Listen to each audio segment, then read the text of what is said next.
The morning came too soon and far too bright, with the kind of crystalline sunshine that seemed almost offensive in its cheerfulness, given the circumstances that would unfold before noon. Mrs. Pemberton, Eleanor Whitmore's long-suffering housekeeper of nearly 20 years, discovered her employer at 8:30, lying in her four-poster bed with the buttercup quilt drawn up to her chin,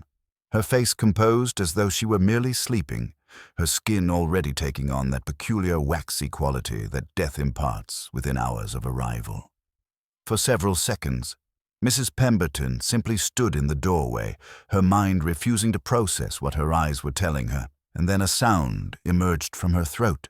Not quite a scream, not quite a sob, but something in between, and she stumbled backward into the hallway, her trembling hands gripping the mahogany banister as though it were the only solid thing left in a world suddenly rendered unstable.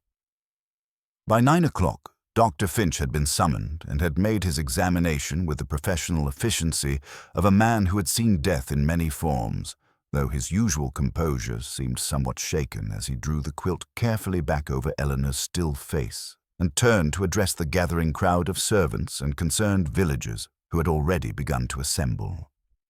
Eleanor Whitmore, he announced with careful solemnity, had apparently suffered a severe heart attack during the night, and while she had never complained of cardiac troubles, such events could occur without warning, particularly in individuals of her age and constitution. The cause of death seemed clear enough, and there appeared to be no circumstances requiring police involvement, merely the inevitable machinery of death certificates and funeral arrangements and the strange emptiness that descends upon a household when its organizing force has been suddenly removed. By midday, however, certain details had begun to circulate through the village with the relentless speed of gossip, details that seemed to trouble some while exciting others, and chief among these was the revelation that Eleanor's will, executed just 5 days prior, a fact known only to Richard Whitmore and the solicitor, had been substantially altered from its previous form. Where once her considerable estate was to be divided among various charitable organizations and her more distant relatives, the new document left the bulk of her fortune directly to her nephew Richard, with only modest bequests to the servants and a small trust for young Lucy Ashford, Eleanor's companion. The timing of this change seemed remarkable to those inclined to remark upon such things, coming as it did mere days after Richard had been observed arguing with his aunt in the library, his voice rising with uncharacteristic intensity before Eleanor had firmly closed the door and left him alone with his evident frustration. Catherine Whitmore, upon learning the contents of the will, had exhibited reactions that ranged from visible relief to something approaching a hysterical tension, her hands shaking as she took tea, her eyes distant as though contemplating a future that had suddenly and dramatically shifted beneath her feet.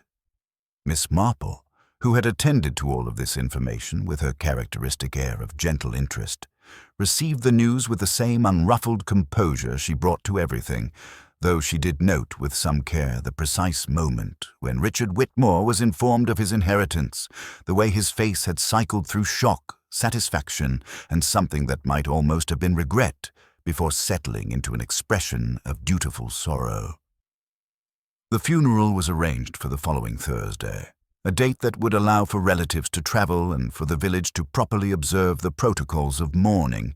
and in the days intervening, Miss Marple found herself receiving visitors with unusual frequency, a circumstance she attributed to her reputation as a woman who listened carefully and understood the human heart in all its complexity. It was during one such visit, on the Tuesday afternoon following Eleanor's death, that the vicar's wife happened to mention, almost in passing while discussing the proper flowers for the funeral wreaths, that she had seen Eleanor Whitmore in animated conversation with Dr. Finch at the village chemist's shop just 3 days before the garden party, and that Eleanor had appeared to be inquiring about something with considerable urgency, her manner quite unlike her usual composed self. This detail, seemingly insignificant, lodged itself in Miss Marple's mind with the persistence of a pebble in one's shoe, and she found herself wondering what medical matter might have prompted Eleanor to seek professional advice from the doctor in such a hurried and discreet manner, particularly given that Eleanor maintained an appointment book and could certainly have scheduled a proper office consultation. She was also struck, though she mentioned it to no one, by the curious fact that Eleanor had chosen to execute her new will during a time when her health was, as far as anyone knew, entirely sound, and that this decision had come hard upon the heels of Richard's visit to his aunt, a visit during which voices had been raised and tempers clearly tested. The village, for its part, had settled into that peculiar state of artificial normalcy that communities adopt when faced with death, going about their daily business with a surface normality that scarcely concealed the undercurrents of speculation running beneath, and Miss Marple, sitting in her cottage with her knitting and her carefully maintained network of village correspondence, felt the stirrings of that familiar instinct that had served her so well throughout her long life. The sense that something was not quite as it appeared, that beneath the surface explanation of Eleanor's death lay depth that required careful examination. The morning of Eleanor Whitmore's funeral arrived with a heavy grey sky that seemed to match the solemnity of the occasion, and the village church was filled nearly to capacity with mourners, both genuine and perfunctory, their dark clothing creating a sea of shadow against the pale stone walls. Miss Marple sat near the back, where she could observe, without being observed, her aged hands folded peacefully in her lap, her attention ostensibly fixed upon the vicar's eulogy, yet somehow encompassing the entire congregation with that remarkable peripheral awareness that had become her particular gift. Richard Whitmore sat in the front pew beside his wife Catherine, his expression maintaining that careful balance between grief and composure that society demanded, though Miss Marple noted with some interest how his eyes remained fixed upon some distant point rather than upon the coffin, and how his leg bounced with barely suppressed nervous energy despite his otherwise still posture. Catherine, by contrast, seemed to have collapsed inward upon herself, her shoulders hunched, her face obscured by a heavy black veil that effectively prevented any clear observation of her emotional state, and only occasionally did her gloved hand reach out to grip Richard's arm as though seeking reassurance that he remained present and real. Young Lucy Ashford occupied a seat somewhat removed from the family, her youth making her position in Eleanor's household slightly ambiguous in the eyes of village society, and she wept quietly throughout the service with an apparent sincerity that seemed to touch several of the other mourners. Dr. Finch stood near the pulpit in his capacity as one of the parish's most respected citizens, his professional demeanor unshaken, though Miss Marple observed that his attention seemed drawn repeatedly to Richard Whitmore, as though he were taking the measure of the man's grief and finding something in it worth noting. It was only as the congregation was filing out of the church following the committal that Miss Marple found herself positioned beside Mrs. Matilda Coffin, who seized the opportunity to engage in the kind of detailed post-mortem discussion that would have seemed unseemly had it not been conducted in Mrs. Coffin's characteristically breathless and ostensibly sorrowful tone. Mrs. Coffin had somehow learned, through means she declined to specify, that Eleanor had made an appointment with Dr. Finch on the very morning of the garden party, an appointment that had been kept in some secrecy, and that Eleanor had purchased a small bottle of medication from the chemist later that same day, medication that was currently locked away in Eleanor's dressing room and had not yet been examined by anyone of proper authority. This information, delivered with the careful emphasis of someone imparting a confidence while simultaneously broadcasting it to anyone within earshot, struck Miss Marple with particular force, and she found herself asking Mrs. Coffin, in her gentle and seemingly innocent manner, whether she happened to know the nature of this medication, and whether perhaps Eleanor had been suffering from some condition that had not been widely known. Mrs. Coffin, delighted to display the full extent of her intelligence-gathering abilities, revealed that the bottle had been labeled as a sleeping draught, a substance prescribed for insomnia, and that Eleanor had apparently requested something quite strong, something that would ensure uninterrupted sleep despite her usual tendency toward wakefulness. The implications of this revelation seemed to escape Mrs. Coffin entirely, her mind apparently occupied with the scandal of Eleanor keeping her medical troubles secret rather than with any deeper significance. Yet Miss Marple found herself turning the information over in her mind with considerable care as she made her way back to her cottage. That evening, unable to settle into her usual routine of knitting and correspondence, Miss Marple found herself examining what she knew with the systematic precision of someone organizing a particularly complex jigsaw puzzle. Eleanor had been suffering from insomnia, a condition serious enough to warrant a visit to her physician and a prescription for a potent sleeping draught. Yet she had mentioned this to no one in the village and had maintained her usual schedule of social engagements without any apparent difficulty. More curious still was the timing. The prescription had been obtained just days before Eleanor's death, suggesting either that her condition had suddenly worsened or that she had only recently decided to seek treatment.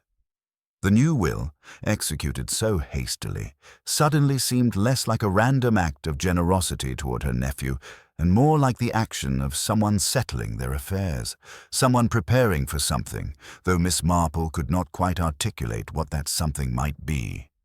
She found herself wondering, as she sat alone in her sitting room with the evening shadows lengthening across the walls, whether Eleanor Whitmore's death had truly been the simple matter of cardiac failure that Dr. Finch had concluded, or whether there were deeper and darker currents flowing beneath the surface of events. The next morning brought an unexpected development when Inspector Thornton arrived from the county town, his appearance itself remarkable given that no one had officially requested police involvement in Eleanor's death. He went directly to Thornfield Manor, where he spent several hours examining Eleanor's bedroom and conferring with Dr. Finch, and by midday the news had spread through the village that Eleanor's death was now considered suspicious enough to warrant a formal investigation, though the precise grounds for this suspicion remained unclear to everyone except those directly involved. Inspector Thornton proved to be a man of approximately 50 years, with the weathered appearance of someone who had spent decades observing human behavior at its most desperate and dishonest, his sharp grey eyes missing nothing as he conducted his preliminary interviews in the drawing room of Thornfield Manor. And by late afternoon on that first day of his investigation, he had begun to construct a framework of suspicion that centered with almost mathematical precision upon Richard Whitmore. The grounds for this suspicion, as Miss Marple eventually learned through the careful relaying of information by various villagers who fancied themselves privy to official secrets, rested upon several converging factors that seemed damning when considered together. First among these was the matter of the sleeping draught, which upon chemical analysis had been revealed to contain not merely the prescribed dosage of laudanum, but also a significant additional quantity of a particularly potent poison derived from the seeds of the oleander plant, a poison that would have caused death to appear almost identical to natural cardiac failure, while leaving only the faintest traces in the bloodstream for those who knew precisely where to look. Second was the revelation that Richard Whitmore had visited his aunt on the very evening preceding her death, a visit that had been conducted in private and had lasted less than 10 minutes, during which time no one had observed what had transpired between them, and during which time Richard had been alone in Eleanor's dressing room for several minutes while Eleanor had stepped into her bedroom. Third, and perhaps most damning in the eyes of the inspector, was the matter of financial desperation, for it emerged through investigation that Richard's position as a solicitor had become increasingly precarious due to certain improprieties in his handling of client funds. Improprieties that would likely have resulted in his professional ruin and possibly imprisonment had they been discovered, yet which would be entirely forgiven and forgotten once his inheritance was secured and he could make good the missing sums without drawing attention to their previous disappearance.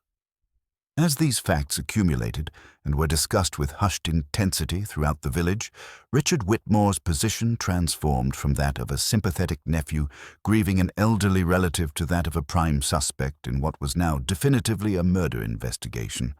And Inspector Thornton began the process of building his case with the methodical patience of a man who had seen too many clever criminals slip through the net due to insufficient evidence. Yet Miss Marple, who received this cascade of information with her characteristic thoughtful attention, found herself troubled by certain aspects of the narrative that seemed to fit too neatly into place,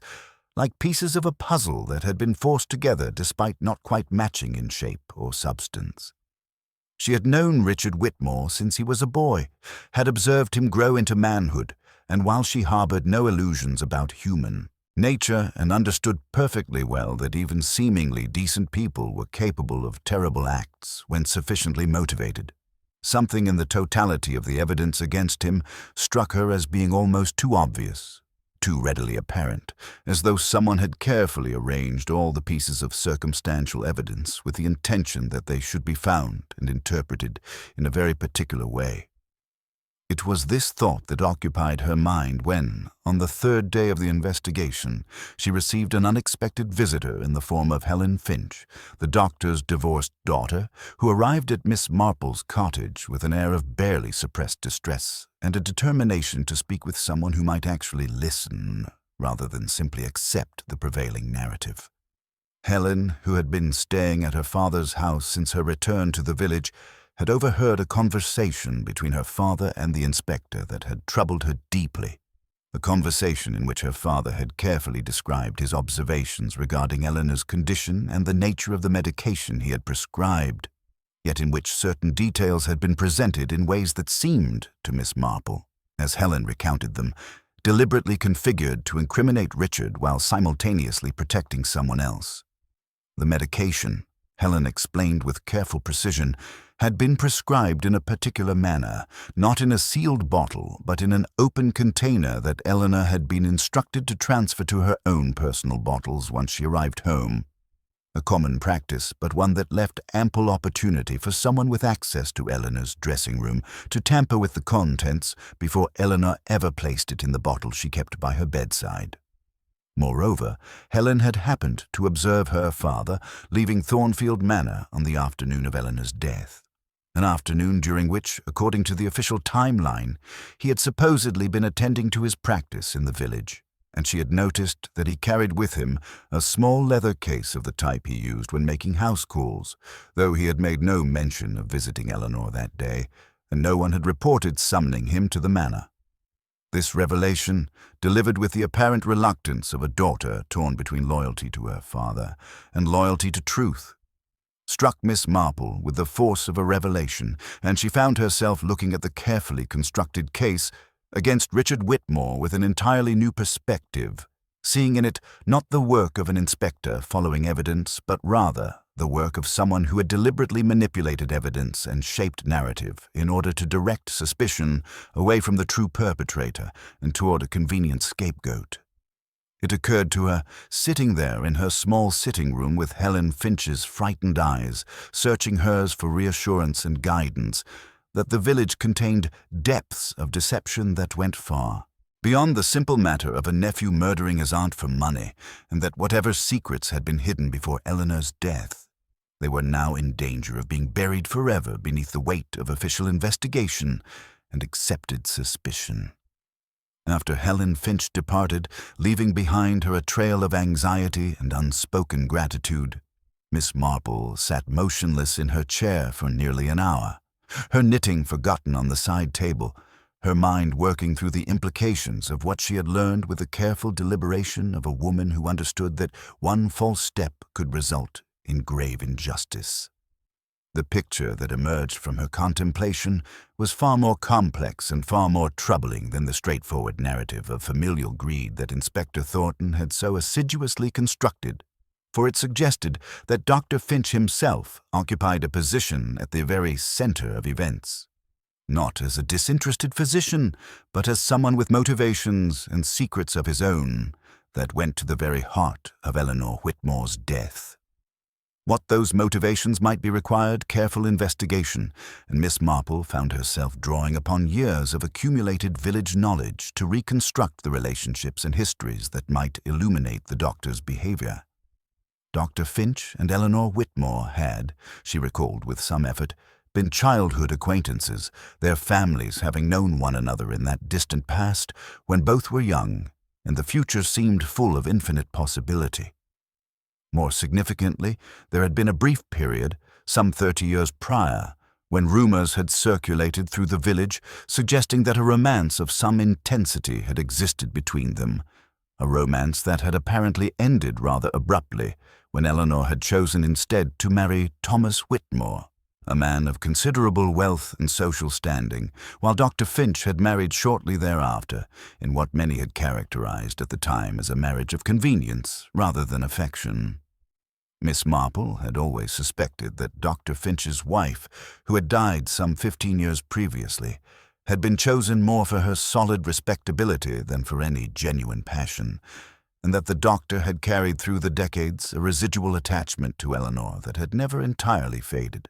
particularly given the frequency with which his professional duties had caused him to visit Thornfield Manor and the particular attention he had always displayed toward Eleanor's well-being. If Eleanor had recently developed insomnia, if she had sought his professional help and thereby created an opportunity for them to interact in a more intimate manner than their usual social encounters permitted, then perhaps the doctor had harbored hopes that her vulnerability might create an opening for the renewal of their long-buried connection. Yet Eleanor, according to all accounts, had shown no sign of reciprocating any such feelings, and indeed had remained entirely devoted to the memory of her deceased husband and to the social position and relative independence that her widowhood had afforded her. It was possible that the doctor's hopes, kindled by Eleanor's need for his medical assistance, had been dashed by some conversation or interaction that made clear his feelings were not returned, and that this rejection had been sufficiently severe to trigger a darker impulse, a desire not merely to possess Eleanor, but to prevent anyone else from possessing her either. More troubling still was the question of how the doctor had come to be aware of Eleanor's will and the changes contained therein. Information that should have been confined to Richard Whitmore and the solicitor, yet which somehow had become available to someone possessed of knowledge regarding the precise timing of Eleanor's death and the manner in which it would be accomplished. Miss Marple found herself wondering whether there might be a connection between the doctor and Lucy Ashford, Eleanor's young companion, for Lucy had access to Eleanor's personal chambers and her correspondence, and Lucy had every reason to know of the changes to the will given her position in the household. Was it possible that the doctor had enlisted Lucy's assistance, appealing to some grievance she harbored against her employer, or perhaps simply offering her financial incentive to provide him with the information and access he required? The next morning, Miss Marple made a decision that she knew carried considerable risk, and she dispatched a carefully worded note to Inspector Thornton, requesting a private interview at her cottage.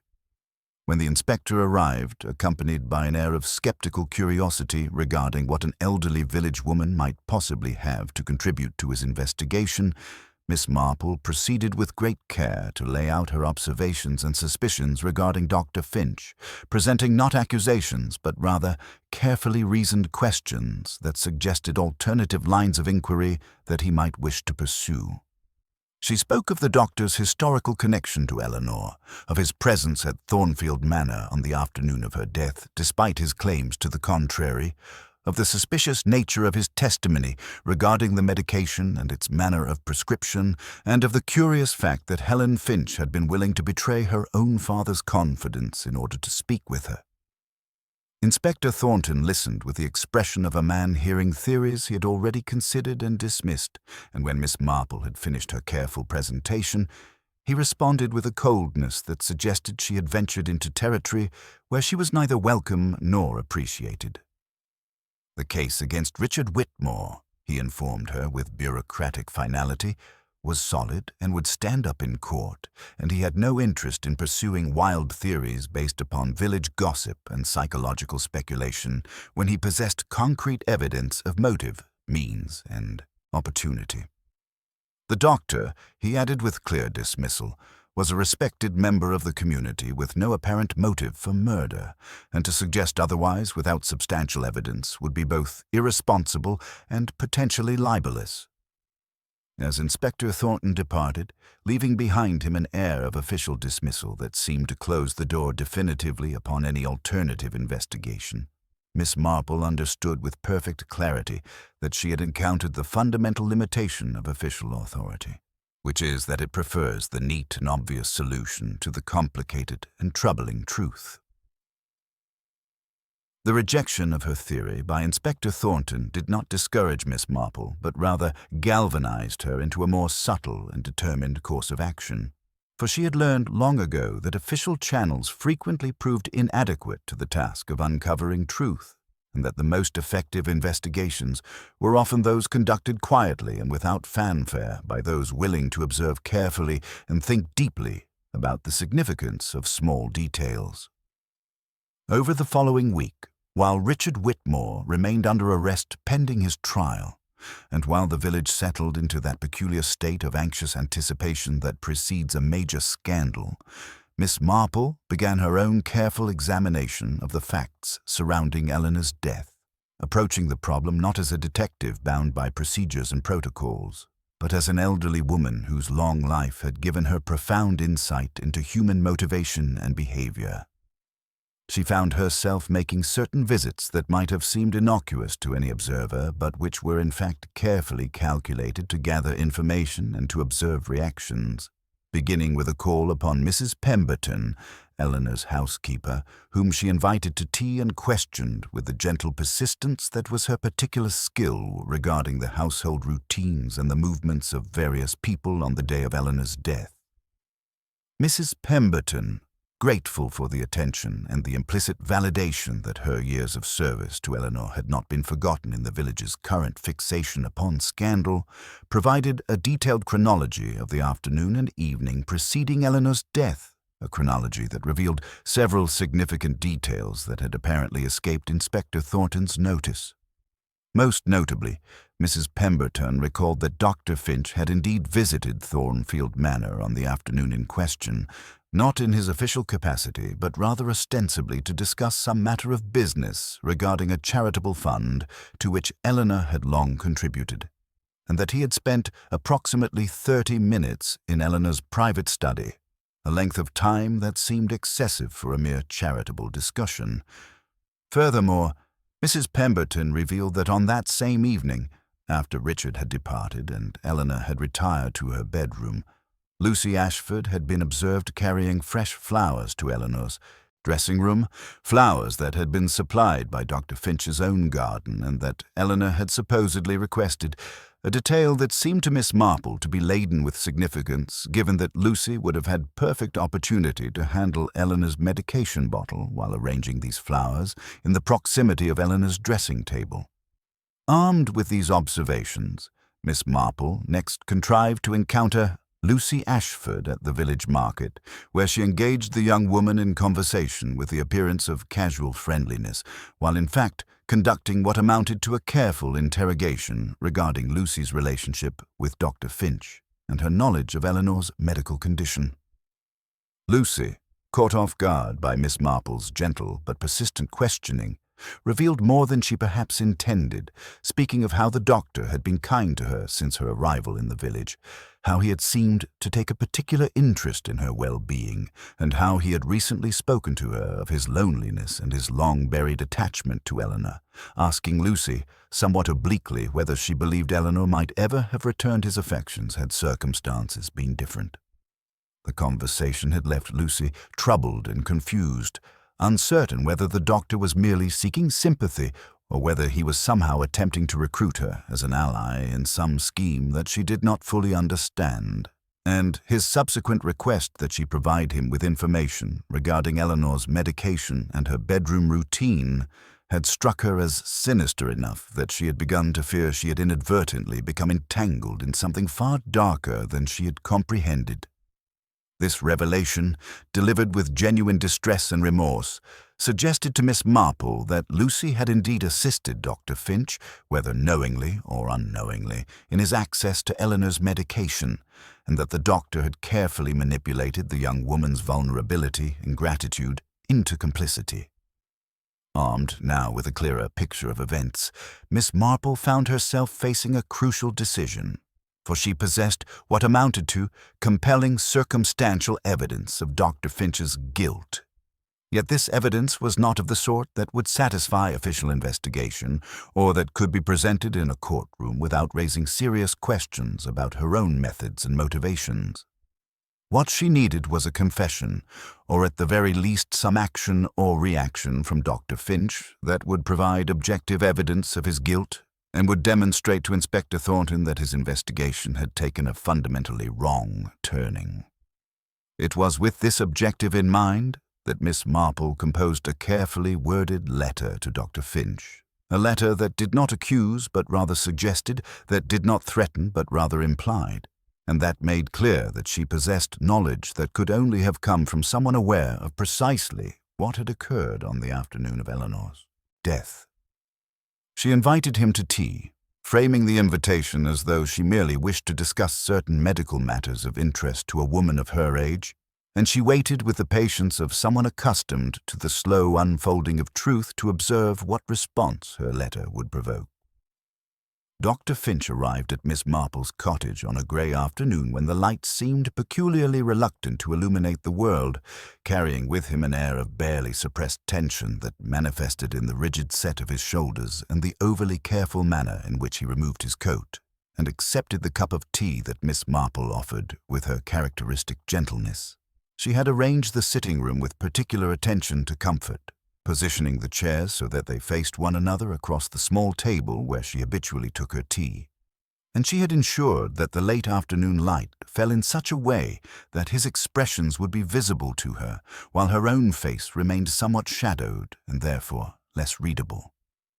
The conversation began with the conventional pleasantries that governed such interactions, discussions of the weather and the village news and the general state of health that seemed to preoccupy elderly people, and Miss Marple allowed him to settle into a false sense of security, to believe that this was merely the social call of an old woman seeking the company and professional reassurance of a respected physician. Only when Dr. Finch had begun to relax somewhat, when his posture had become slightly less rigid and his responses had taken on something approaching genuine warmth,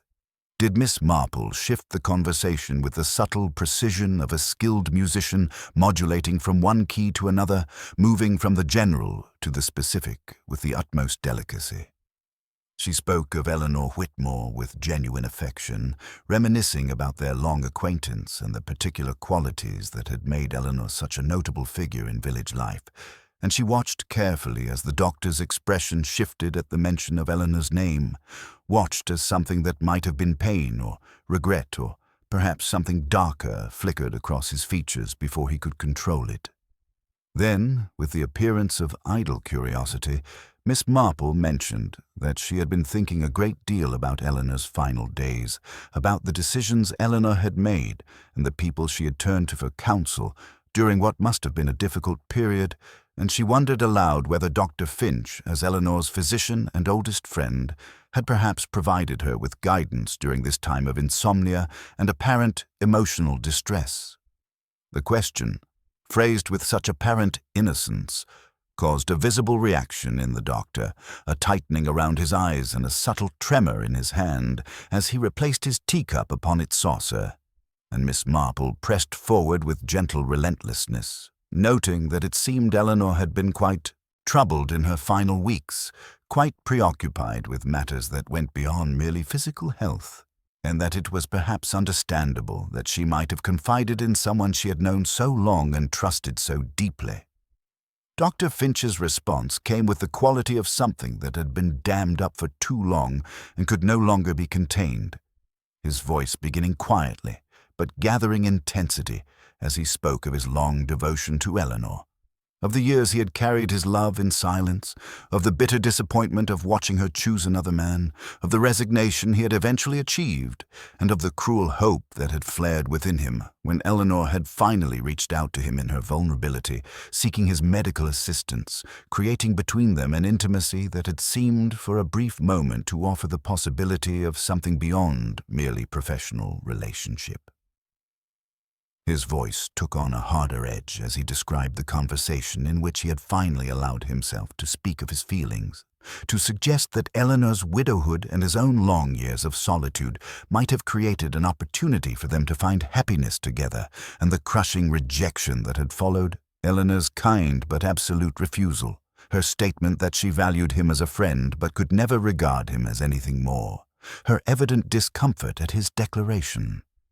As he spoke, Miss Marple observed how his hands clenched and unclenched, how his breathing became irregular, and she understood with perfect clarity the moment when longing had transformed into something darker,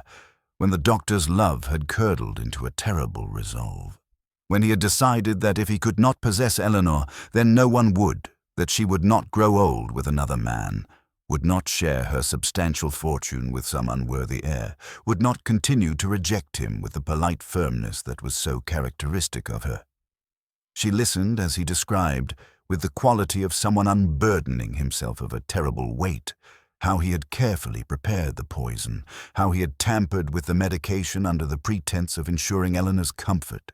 how he had used Lucy's innocent assistance to introduce the poisoned draught into Eleanor's bedroom, and how he had watched from outside the manor that evening, waiting for the lights in Eleanor's room to extinguish, waiting to hear that the deed was done.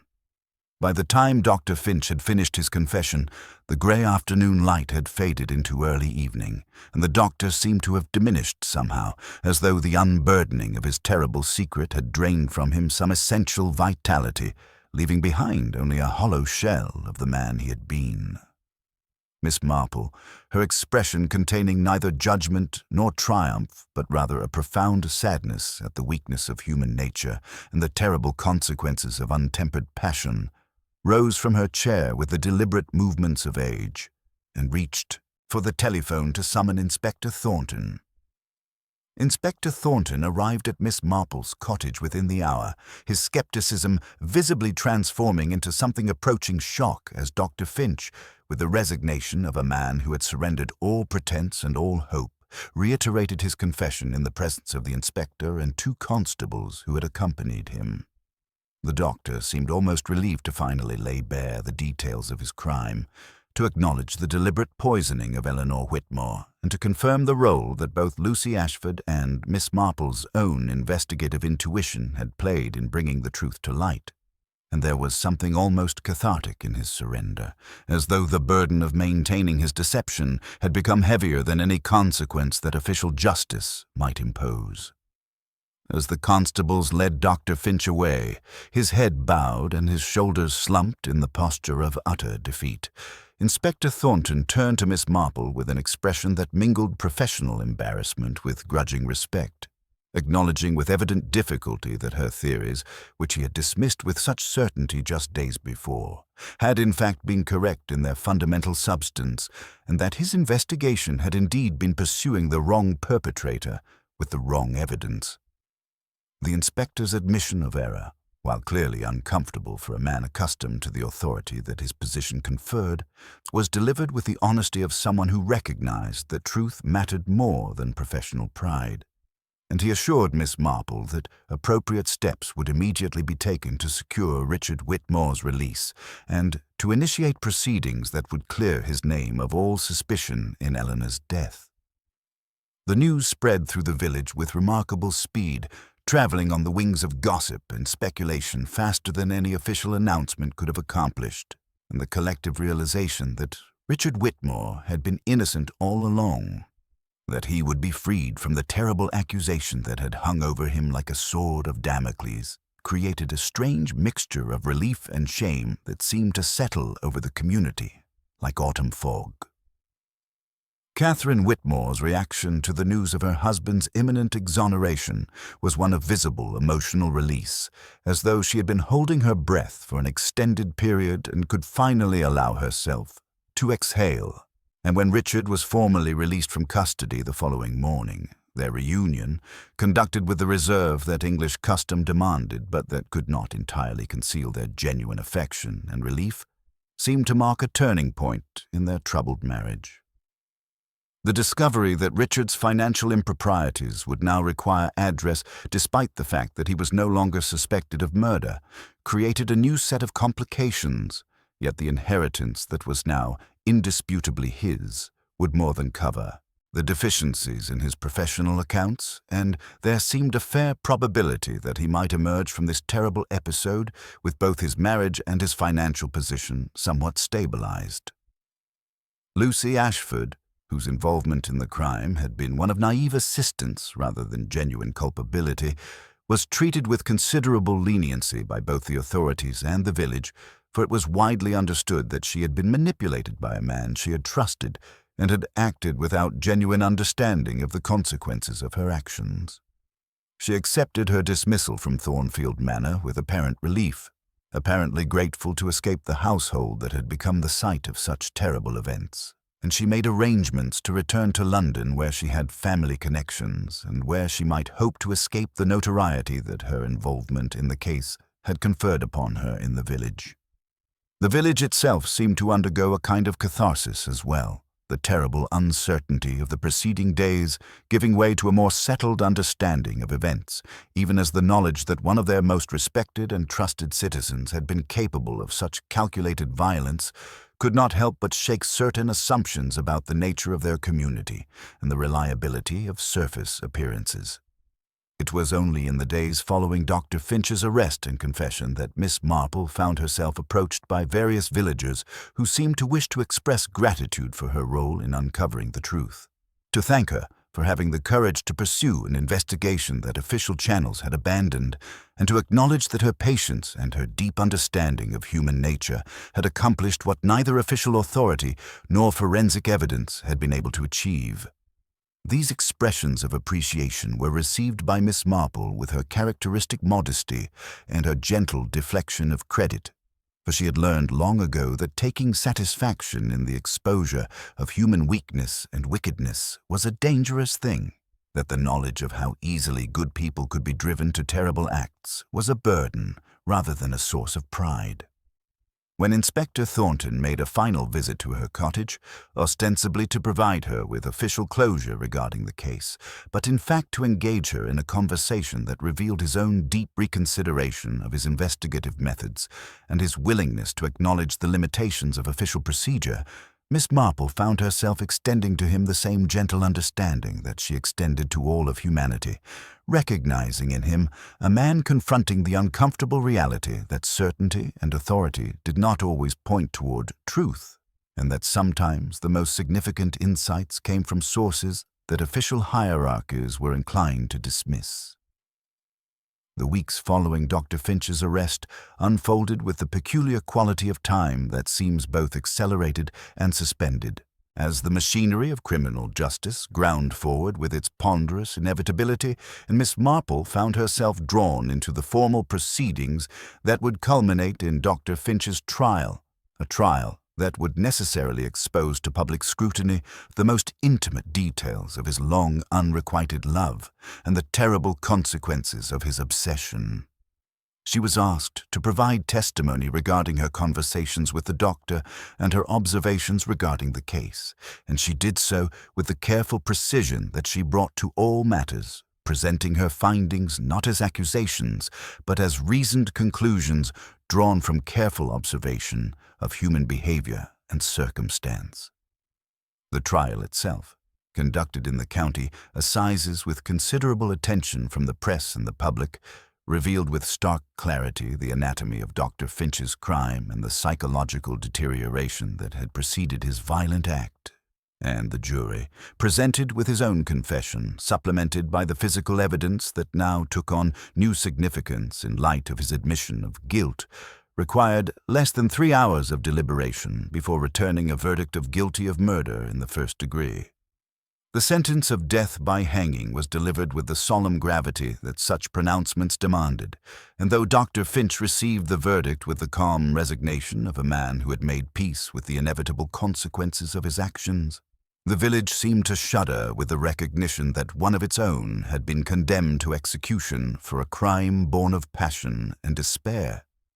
It was in the aftermath of the trial, during the peculiar liminal period between sentencing and execution, that Miss Marple made a decision that surprised no one who knew her well, but that none the less demonstrated the complex moral universe she inhabited. A universe in which justice and compassion were not necessarily opposed forces, but rather aspects of a more fundamental commitment to the dignity of human existence. She requested and was granted a final interview with Dr. Finch in the prison where he was being held pending his execution, and she made the journey to the county town with the purposefulness of someone undertaking a pilgrimage of moral necessity rather than mere curiosity or sensation-seeking. The conversation that took place in the austere visiting room of the prison, conducted under the watchful eye of a guard who maintained a discreet distance, was one of remarkable gentleness and mutual recognition, a conversation in which Miss Marple did not seek to extract additional information or to confirm details, but rather to offer to a condemned man the acknowledgement of his fundamental humanity, even in the context of his terrible crime. She spoke to him of Eleanor, not with judgment, but with recognition of the genuine depth of his affection, even as she made clear that his response to her rejection had been a fundamental betrayal of that very love he claimed to feel. For true love, she suggested gently, could never take the form of unwilling possession or violent appropriation. She listened as he spoke of his regrets with the quality of a man for whom redemption seemed impossible but nonetheless necessary to attempt, and she found herself extending to him a kind of forgiveness that was not hers to grant, but that nonetheless seemed to be something he desperately required. Something that might perhaps ease the burden of his final days and allow him to meet his fate with a measure of dignity intact. When she departed the prison, Miss Marple carried with her a curious mixture of emotions, sadness at the waste of a life that might have been lived differently, recognition of the terrible power of untempered emotion, and a kind of peace that came from having fulfilled what she understood to be her moral obligation to treat even those guilty of terrible crimes as beings worthy of human recognition and compassion. The village, in the interim, had begun the process of returning to something approximating normalcy, though the knowledge that one of its most trusted citizens had committed murder seemed to have created a subtle and permanent shift in the atmosphere of the place, a slight erosion of the certainty with which people had previously regarded one another, a new awareness of the depths that might lurk beneath respectable surfaces. Eleanor Whitmore's estate, which had passed to Richard through the provisions of her original will rather than through the poisoned bequest of the altered document, became the subject of considerable discussion regarding what should become of Thornfield Manor and its considerable grounds. Richard and Catherine, emerging from their ordeal with a kind of tentative reconnection that suggested their marriage might yet be salvaged, made the decision to sell the property and to use the proceeds to establish themselves in a new community where they might escape the notoriety that their involvement in Eleanor's death had created. A decision that seemed both pragmatic and deeply human in its recognition that sometimes the most necessary thing one can do is to begin again in a place unmarked by tragedy. The buttercup quilt under which Eleanor had died was eventually consigned to the dustbin, its bright yellow pattern suddenly seeming inappropriate and almost insulting given the terrible events it had witnessed. And this small act of disposal seemed somehow to mark the final closing of a chapter that had opened with such violence and would close with the execution of its perpetrator in a county prison, an event that Miss Marple chose not to witness, but about which she received notification with the same quiet acceptance she brought to all of life's inevitable conclusions. The execution of Dr. Finch took place on a grey morning in late autumn, and though Miss Marple did not attend the event itself, she found herself thinking of him with a curious mixture of emotions as she sat in her cottage listening to the wind moving through the bare branches of the trees outside her windows, understanding with the clarity that comes from long experience that death, whether it came through murder or through the machinery of official justice, remained fundamentally the same terrible and irreversible event. The village seemed to exhale collectively once the execution had been completed, as though a weight that had been pressing upon it for months had finally been lifted, though the lightness that followed was tinged with something that might have been guilt, for there seemed an implicit acknowledgement that the community had somehow failed to recognize or to prevent the corruption that had been growing within one of its most respected members. The newspapers, which had devoted considerable space to the trial and its sensational details, gradually withdrew their attention, moving on to other crimes and other scandals that demanded public commentary, and the village found itself returning to the rhythms of ordinary life that had been so thoroughly disrupted by Eleanor Whitmore's death. Miss Marple resumed her usual routines with the kind of purposefulness that comes from recognizing that life, however terrible the events that interrupt it, must continue forward, and she returned to her knitting and her correspondence and her quiet observations of village life with the same dedication she had always brought to these pursuits. It was during this return to normalcy that she received an unexpected visitor in the form of Helen Finch, the doctor's daughter, who had been living in a state of considerable emotional turmoil since her father's arrest, struggling with the competing imperatives of familial loyalty and moral obligation, of love for her father and horror at his crime. Helen, who had initially borne considerable resentment toward Miss Marple for her role in exposing her father's guilt, had come to recognize over the intervening weeks that Miss Marple's actions, while causing immediate pain and public humiliation, had in fact prevented a far greater injustice, the execution of an innocent man and the perpetuation of a terrible deception that would have poisoned the village's moral atmosphere for years to come. Their conversation, conducted in the same sitting room where Miss Marple had elicited Dr. Finch's confession, took on the quality of a reconciliation between two women who had been on opposite sides of a terrible conflict, but who had come to recognize their shared commitment to truth and justice despite the personal costs that such commitment demanded. Helen revealed that she had made the decision to leave the village, to make a fresh start in a distant city where she might escape the weight of her father's crime and the pity or contempt of those who knew her only through the lens of that terrible event. And she had come to Miss Marple partly to seek her blessing for this decision, and partly to express her gratitude for having been treated with understanding rather than judgment despite her own unwitting complicity in her father's crime. Miss Marple, recognizing in Helen a young woman of genuine moral sensitivity who had been caught in circumstances not of her own making, offered her encouragement for this new beginning, and shared with her certain observations about the nature of guilt and responsibility, suggesting that while one could not escape the fact of what one's family members had done, one was not obligated to spend one's entire life bearing that burden, and that sometimes the most important thing one could do was to move forward and to build a life that reflected one's own values rather than one's family's failures.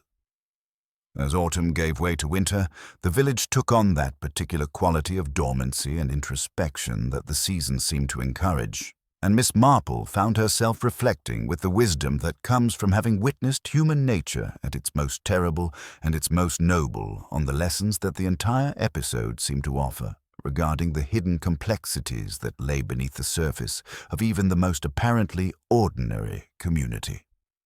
She thought about Eleanor Whitmore,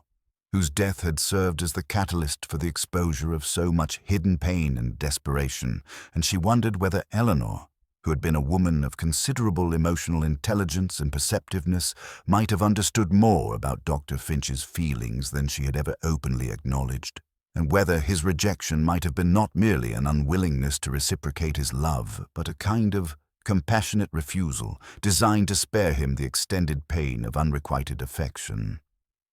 She thought about Richard Whitmore, whose financial improprieties and family troubles had been overshadowed by the more dramatic revelations surrounding the murder, and who would now face the quieter but nonetheless significant challenge of rebuilding both his professional reputation and his marriage in the aftermath of his near execution. She thought about Lucy Ashford, young and vulnerable and easily manipulated, who would have to carry through her life the knowledge that she had, however innocently, played a role in another person's death, and she found herself hoping that Lucy would find in her new life in London both the anonymity and the fresh start that she so desperately required. And she thought about Dr. Finch, a man whose love had curdled into something terrible and poisonous, who had taken his own life in exchange for the life of another, and who in his final days had come to recognize the terrible cost of his obsession and the impossibility of redemption for what he had done. As winter deepened and the days grew shorter, Miss Marple found that the investigation into Eleanor's death had provided her, as so many similar investigations had done throughout her long life, with profound confirmation of certain truths about human nature that she had come to understand through patient observation, that passion could be as destructive as indifference, that love and hate were often separated only by the narrowest of margins, and that the most apparently peaceful communities often concealed depths of suffering and complication that required only the smallest disturbance to bring them to the surface.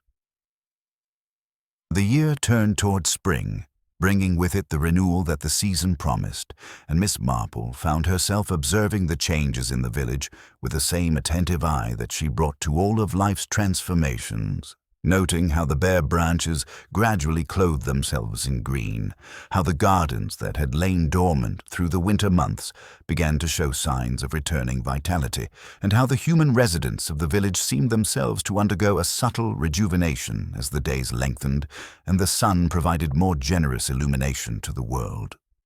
Richard and Catherine Whitmore made their final preparations to leave the village. Having sold Thornfield Manor to a newcomer from London whose intentions for the property seemed to involve its conversion into a small hotel, and their departure, marked by quiet farewells to those villagers who had stood by them during the terrible period of Richard's false accusation, seemed to represent a kind of closure on the entire episode. The new proprietor of Thornfield Manor, a woman of perhaps 50 years named Mrs. Adelaide Winters, arrived with enthusiasm and a determination to establish the property as a destination of some distinction. And though she seemed initially unaware of the terrible events that had taken place within the manor's walls, she soon learned the full history from various well-meaning villagers who felt obligated to inform her of the property's dramatic past. Rather than being deterred by this knowledge, Mrs. Winters seemed to regard it as lending a certain historical significance to her new acquisition, and she proceeded with her plans to restore and renovate the mansion with an energy that seemed to defy the weight of its tragic history. It was during one of Mrs. Winters' early projects, specifically the renovation of the master bedroom where Eleanor Whitmore had died, that a discovery was made that seemed to provide a final and unexpected coda to the entire investigation. For while workmen were removing the old wallpaper and preparing the walls for new decoration, a leather-bound diary was discovered wedged between two floorboards, a diary that appeared to have been deliberately hidden many months or perhaps years before, and whose contents, once examined, revealed Eleanor Whitmore's innermost thoughts regarding her relationship with Dr. Finch, and the complex emotions she harbored regarding his long-standing but unspoken affection. The diary, brought to Miss Marple by Mrs. Winters with the understanding that she might be interested in its contents, given her role in the investigation, revealed a woman of far greater complexity and far greater emotional depth than had been apparent from the external evidence of her life. A woman who had recognized Dr. Finch's feelings long before he had finally articulated them, and who had carried throughout the years a burden of guilt and responsibility regarding the pain her existence seemed to cause him. Eleanor's entries spoke of her affection for the doctor, but of a kind that could never be romantic, an affection rooted in years of friendship and mutual respect, but fundamentally incompatible with the passionate love that he desired, and that she could not manufacture, despite her genuine desire to spare him pain. Most poignantly, the final entries in the diary, written in the days immediately preceding Eleanor's death, revealed that Eleanor herself had been contemplating her own mortality, had been wrestling with the sense that her life, while materially comfortable and socially respected, had somehow failed to achieve the deeper purpose that she had once envisioned for herself, and that she had begun to wonder whether a continued existence marked by the knowledge that her mere presence caused suffering to someone she cared for might not be worth the cost of living. Whether Eleanor's insomnia had been a symptom of deeper despair, whether her consultation with Dr. Finch had been motivated at least in part by a desperate hope that he might provide her with the means to escape her own existence, remained a question that the diary did not definitively answer, though the implications seemed impossible to ignore. Miss Marple, reading through Eleanor's careful handwriting with the attention that she brought to all documents of human significance, found herself forced to reconsider the entire narrative of Eleanor's death, to acknowledge that while Dr. Finch's actions had been undeniably criminal and unquestionably wrong, they had been undertaken by a man responding to a situation of profound emotional complexity, a situation in which his victim had herself been engaged in her own struggle with despair and the desire for release from suffering. This discovery did not, in Miss Marple's careful moral accounting, serve to excuse Dr. Finch's actions or to diminish his culpability for Eleanor's death, but it did provide a more complete and more tragic understanding of the events that had culminated in murder, an understanding that suggested that both the perpetrator and the victim had been trapped within a terrible circumstance, largely of their own psychological creation, unable to communicate their true feelings to one another, unable to find any resolution save the terrible one that death had provided. She shared this discovery and its implications with no one beyond Mrs. Winters, recognizing that some truths, while necessary to understand for one's own moral comprehension, need not be distributed throughout a village that had already endured sufficient trauma and revelation regarding the events of the previous months. Instead, she kept Eleanor's diary, her personal possession, adding it to the collection of documents and objects that she had accumulated over the years as repositories of human truth and complexity, each one a reminder that the world was far more complicated and far more tragic than the surface appearances that most people accepted without question. As spring matured into early summer, and as the village settled into its new configurations with Eleanor dead, Dr. Finch executed, Richard and Catherine departed, and the old mysteries gradually replaced by new ones, Miss Marple resumed her position as the village's quiet observer and keeper of its accumulated wisdom, her knitting needles clicking with their familiar rhythm as she sat in her garden watching the world move forward into whatever future awaited it, secure in the knowledge that she had done what she could to serve truth and justice, and that sometimes the most important victories were those achieved quietly and with full recognition of their cost.